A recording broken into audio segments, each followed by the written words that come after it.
Viti i ri që sapo ka nisur Sarandës dhe Ksamili do t'i përgatisë dhe do t'i japë zgjidhje të mëdha për turizëm cilësor dhe të qëndrueshëm. Kjo pritet që të arrihet përmes investimeve madhore të cilat kryetari i bashkisë Oltion Çaçi tregon se nisin me bërjen e Sarandës me një rrugë të gjashtë. Kjo rrugë e re, sipas tij, i jep jetëgjatësi zhvillimit ekonomik të qytetit të paktën për 30 vite të ardhshme.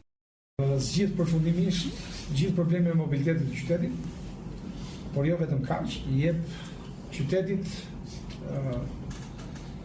një gjatësi në zhvillimin ekonomik për të paktën 30 vjet të ardhshme, sepse shliron një potencial ekonomik shumë i madh për të gjithë ata njerëz që kanë sot trojet atje tek ajo rrugë, e veçoj atë sepse është investim i madh, si në vlerë, por edhe në potencial ekonomik.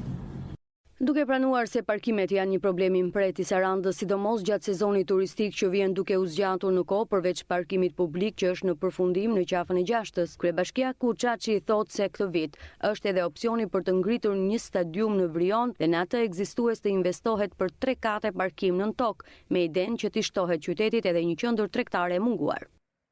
Kemi edhe një opsion për të ndërtuar një stadium në Vrion.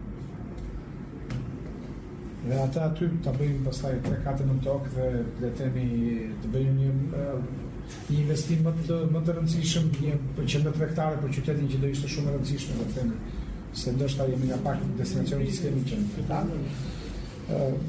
Si zonë është zona më optimale sepse lidh rrugën e 4, rrugën e 5, rrugën e 6 shkojnë direkt atje. Dhe është pothuajse 3 minuta me këmbë nga qendra e qytetit, nga bulevardi. Viti 2026 premtohet se do të jetë edhe viti i përfundimit të projektit që do t'i japë Sarandës ujësjellësin me rrjedhje të lirë nga burimet e Tatzatit. Këtë vit ne kemi diskutuar dhe jam i bindur që mbarojmë projektin e ujësjellësit, e furnizimit me ujë me vetërrjedhje nga Tatzati. Besoj në fund vitit do kemi një zgjidhje përfundimtare, le të themi. Koncepti se turizmi nuk bëhet me makina por me njerëz që ecin më 2026 do të konkretizohet me investimin e nisur në aksin Turizëm Kanali Çukës, ku po ngushtohet rruga e makinave në favor të hapësirave për këmbësorët. Ndërkohë ka filluar Turizëm Kanali Çukës, ajo është një nga arteret kryesore të qytetit të Sarandës.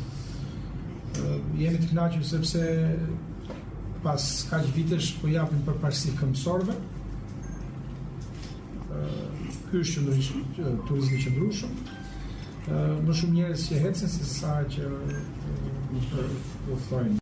Projekti i Ego Campusit e ish vila qeveritare veçohet nga kryebashkiaku si një ndër më të mëdhenjtë të vitit 2026, pasi atje projektohet të vendoset filiali universitar dhe të krijohen hapësira të munguara për turizmin e konferencave. Ego Campusi është një nga investimet më të mëdha që po bëhet publike në vitin 2026.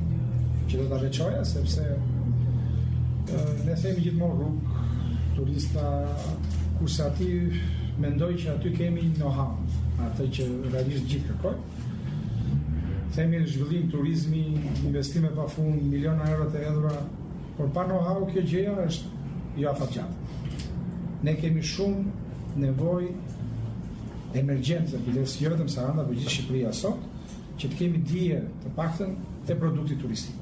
Ky vit do të jetë viti i investimeve të rëndësishme edhe për Ksamilin, ku veçohet Unaza që po përfundon dhe shëtitoren që vazhdon, ndërkohë që Oltion Çaçi thotë se po aplikohen disa modele bujtifikimi në Ksamil.